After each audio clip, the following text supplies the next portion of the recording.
जय जगन्नाथ बंधु मैंने नुआ एक रेसिपी नहीं आसी आपण मानक पाए सोया चिली आसतु देखा।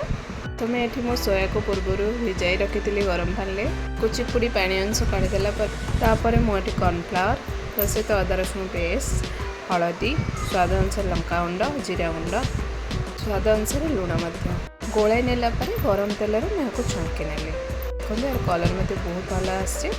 आउ एक पात्र में अल्प पानी नहीं अल्प vinegar red chilli sauce green chilli sauce tomato sauce soya sauce ये भल भाव में गोलाई नहीं गैस ऑन कर एक कड़ा बसई अल्प तेल पकईदबा चॉप कर अदा रसुण पियाज पकाइबा कंचा लंका 2 मिनट भाजी नेला सॉस गुड़ को पकईदबा सोयाबीन को पकईना 2-3 मिनट पे गोलाई ना ये रेडी हो सारी सोया चिली।